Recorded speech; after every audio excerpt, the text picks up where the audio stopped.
ہے کہ اللہ نے 7 دن بنائے ہیں. اس سے صاف پتہ چلتا ہے کہ یہ پیغمبروں کی تعلیمات تھیں کہ ہفتے کو 7 دنوں میں ڈیوائیڈ کرنا. یعنی آسمانی مذاہب ان 7 دنوں کو فوکس کرتے رہے ہیں. ان کی بیس کہاں جا کے شروع ہوتی ہے؟ بولو نا بھائی, پیغمبروں سے, کیونکہ پیغمبروں نے یہ 7 دن لوگوں میں متعارف کروائے ہیں.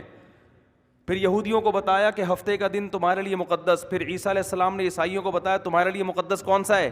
اتوار کا دن. پھر اسلام نے بتایا کہ تمہارے لیے مقدس کون سا ہے؟ جمعہ کا دن. سمجھ میں آ رہی ہے بات کہ نہیں آ رہی ہے؟ اور دنیا میں حکومت چونکہ ماضی میں مذہبی لوگوں کی رہی ہے, ہمیشہ ماضی میں حکومتیں جو کی ہیں نا وہ مذہب نے کی ہیں. آج اس پہ ساری دنیا متفق ہے کہ آج سے 150-200 سال پہلے سپر پاور اسلام تھا, مسلمان تھے نا, خلافت عثمانیہ. میں ابھی کل ایک کتاب دیکھی جامعۃ الرشید میں, مجلۃ الاحکام. آپ حیران ہو گے یار تاریخ کیسی مسخ ہوتی ہے, کیسا مسلمانوں کا ماضی پلٹا ہے. مجلۃ الاحکام ہمارے مدارس میں پڑھی جاتی ہے, پڑھائی جاتی ہے. خلافت عثمانیہ میں جو اسلامک لا تھا نا, جو قرآن سے, حدیث سے, فقہ کی کتابوں سے اخذ کر کے ایک جزیے نہیں ہوتے, جیسے آپ جب کسی وکیل سے رابطہ کریں تو اتنی موٹی موٹی کتابیں دکھائے گا نا آپ کو, آرٹیکل فلاں کے تحت یہ حکم ہے, آرٹیکل فلاں کے تحت یہ سزا ہے, فلاں وہ اتنی لمبی لمبی آج کل جو انگلش میں کتابیں ہوتی ہیں وکیل پڑھتے ہیں, پھر جج عدالت میں وہ بتاتے ہیں کہ فلاں کتاب کے صفحہ نمبر 20 پہ 5,000 روپے پڑے ہوئے ہیں. جج وہ کتاب کھول کے دیکھتا ہے, کہتا ہے ایسے 3 ثبوت اور چاہیے مجھے. وہ کنورٹ کر دیا ہم لوگوں نے اس کو آسانی کے لیے کہ اب جج صاحب کیا میں آرٹیکل صفحہ نمبر 20 پہ آرٹیکل نمبر 356 پڑھو گے سمجھ میں نہیں آئے گا, سیدھا سیدھا صفحہ نمبر 20 پہ میں نے آپ کے لیے کیا رکھ دیے, 5-5 ہزار کے 2 نوٹ رکھ دیے. سمجھ رہے نا؟ تو جج بھی وہ دیکھ رہا ہوتا ہے, کہہ رہا ہے ٹھیک ہے یار چلو صحیح ہے. تو اسلامی عدالتوں میں نا وہ فقہ پڑھایا جاتا تھا. جیسے فتاوی عالمگیریہ, یہ وہ فقہ کی کتاب ہے جو 500 علماء نے عالمگیر بادشاہ رحمۃ اللہ علیہ کے حکم پہ ہندوستان کا لا مرتب کیا تھا, جس کو آج ہمارے لبرل لوگ اور جو لوگ فرقواریت پھیلاتے ہیں وہ کہتے ہیں سرکاری آرڈر پہ تیار کی گئی سرکاری مولویوں کا ایک. اصل میں چونکہ ان کو تو اسلام سے کوئی غرض ہی نہیں ہے نا بیچاروں کو, 1,000 سال مسلمانوں نے جس لا کو فالو کیا یہ اس کی ایسے دھجیاں اڑاتے ہیں کہ وہ اسلامی لا تھا ہی نہیں. اب ان یہ بتائیں گے ہمیں اسلامک لا تھا کیا, سمجھ رہے ہیں نا, یہ بتائیں گے آج کے ٹچے. تو اس کو ایسے کہتے ہیں سرکاری مولویوں کا لکھا ہوا. گورنمنٹ کی سطح پہ اگر ایک کام ہوا ہے, حکومت نے لگایا علماء کے ذمے کہ آپ جزیات لکھیں چھوٹی چھوٹی اور اس کو ہم لا کا حصہ بنائیں گے, تو یہ حکومت کا بہت اچھا اقدام تھا. آج حکومت یہ نہیں کرتی. یہ کام سعودی عرب میں بھی ہوا ہے, تو وہاں کے علماء کو تو کوئی حکومت کا ٹچا نہیں کہتا, اس لیے کہ پتہ ہے کہ سعودی عرب میں پابندی لگے گی. سعودی عرب کا یہ بہت اچھا اقدام تھا کہ اس نے علماء کے ذمہ لگایا کہ بھائی آپ جو قانون پہلے سے مرتب ہے وہ تو ہے, لیکن جدید مسائل میں علماء رائے قائم کر کے قانون کو مرتب کریں, تو بہت اچھا کام ہے.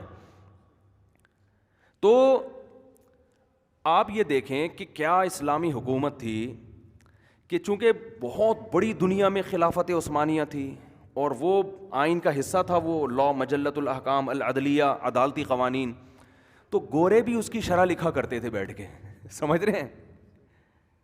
تو بہت سی شروحات اس کی گوروں نے لکھی, انگریزوں نے لکھی ہے. وہ عربی سیکھتے تھے کیونکہ دنیا کی ضرورت تھی وہ.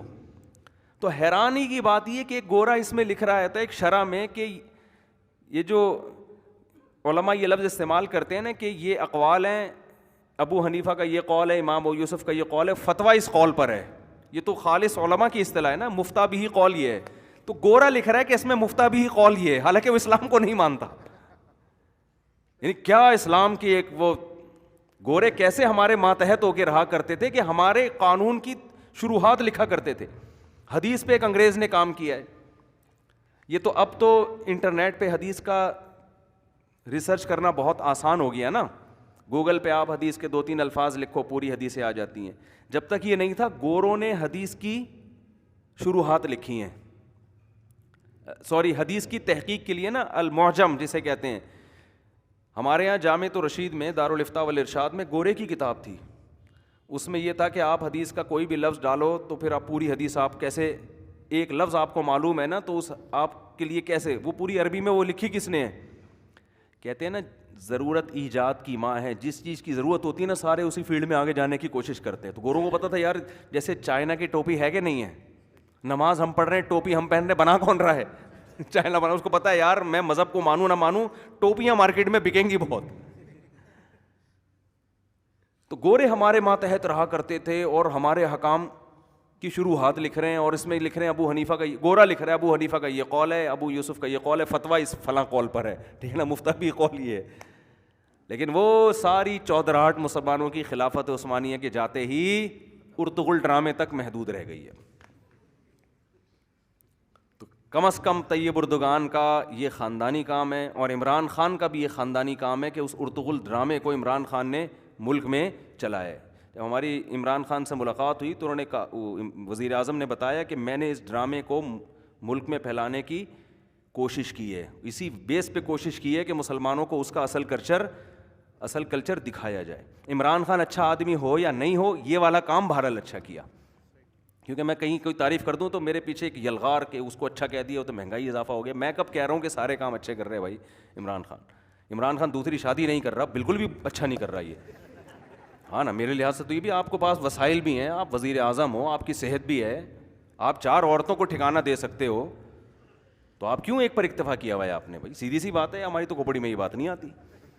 تو سارے کام عمران خان تھوڑی اچھا کر رہے ہیں, مہنگائی میں اضافہ بھی ہو رہا ہے, سب کچھ ہو رہا ہے, لیکن یہ والا کام بہرحال کیا اچھا کیا. اس سے کم از کم مسلمانوں کو یہ پتہ چل گیا کہ ہم ہمیشہ سے مکھنچو نہیں رہے ہیں جیسے اب ہے نا ہم.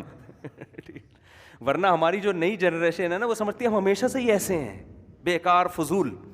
ہماری نئی جنریشن یہی سمجھتی ہے ہم نے دنیا میں کبھی حکومت ہی نہیں کی ہے, ہمیشہ سے یہی ہمارے باپ تھے. ایسا نہیں ہے بھائی, بڑا خاندانی ہمارا ماضی تھا, بہت خاندانی ماضی تھا ہمارا. دنیا ہم سے پوچھتی تھی, دنیا ہم سے سیکھتی تھی. تو اور یہ زیادہ پرانے قصے نہیں ہیں, تھوڑا ہی عرصہ ہوا ہے, پورا ہندوستان تو ابھی کی بات ہے. ہندوستان میں تو آپ جو مغلیہ دور حکومت تھا, اور جامعۃ الرشید نے ڈاکومنٹری بنائی ہے وہ دیکھ لیے گا. خیر, اور ہمارے ماتحت رہا کرتے تھے اور ہمارے حکام کی شروحات لکھ رہے ہیں, اور اس میں لکھ رہے ہیں ابو حنیفہ کا, گورا لکھ رہا ہے ابو حنیفہ کا یہ قول ہے, ابو یوسف کا یہ قول ہے, فتویٰ اس فلاں قول پر ہے, ٹھیک ہے نا, مفتبی قول یہ ہے. لیکن وہ ساری چودراہٹ مسلمانوں کی خلافت عثمانیہ کے جاتے ہی ارطغرل ڈرامے تک محدود رہ گئی ہے. تو کم از کم طیب اردگان کا یہ خاندانی کام ہے, اور عمران خان کا بھی یہ خاندانی کام ہے کہ اس ارطغرل ڈرامے کو عمران خان نے ملک میں چلایا ہے. جب ہماری عمران خان سے ملاقات ہوئی تو انہوں نے کہا, وزیر اعظم نے بتایا کہ میں نے اس ڈرامے کو ملک میں پھیلانے کی کوشش کی ہے, اسی بیس پہ کوشش کی ہے کہ مسلمانوں کو اس کا اصل کلچر دکھایا جائے. عمران خان اچھا آدمی ہو یا نہیں ہو, یہ والا کام بہرحال اچھا کیا, کیونکہ میں کہیں کوئی تعریف کر دوں تو میرے پیچھے ایک یلغار کہ اس کو اچھا کہہ دیا تو مہنگائی اضافہ ہو گیا. میں کب کہہ رہا ہوں کہ سارے کام اچھے کر رہے ہیں بھائی عمران خان دوسری شادی نہیں کر رہا, بالکل بھی اچھا نہیں کر رہا یہ, ہاں نا, میرے لحاظ سے تو یہ بھی آپ کو پاس وسائل بھی ہیں, آپ وزیر اعظم ہو, آپ کی صحت بھی ہے, آپ 4 عورتوں کو ٹھکانہ دے سکتے ہو, تو آپ کیوں ایک پر اکتفا کیا ہوا ہے آپ نے؟ بھائی سیدھی سی بات ہے, ہماری تو کھوپڑی میں یہ بات نہیں آتی. تو سارے کام عمران خان تھوڑی اچھا کر رہے ہیں, مہنگائی میں اضافہ بھی ہو رہا ہے, سب کچھ ہو رہا ہے, لیکن یہ والا کام بہرحال کیا اچھا کیا. اس سے کم از کم مسلمانوں کو یہ پتہ چل گیا کہ ہم ہمیشہ سے مکھنچو نہیں رہے ہیں جیسے اب ہے نا ہم. ورنہ ہماری جو نئی جنریشن ہے نا وہ سمجھتی ہے ہم ہمیشہ سے ہی ایسے ہیں, بیکار فضول. ہماری نئی جنریشن یہی سمجھتی ہے ہم نے دنیا میں کبھی حکومت ہی نہیں کی ہے, ہمیشہ سے یہی ہمارے باپ تھے. ایسا نہیں ہے بھائی, بڑا خاندانی ہمارا ماضی تھا, بہت خاندانی ماضی تھا ہمارا. دنیا ہم سے پوچھتی تھی, دنیا ہم سے سیکھتی تھی.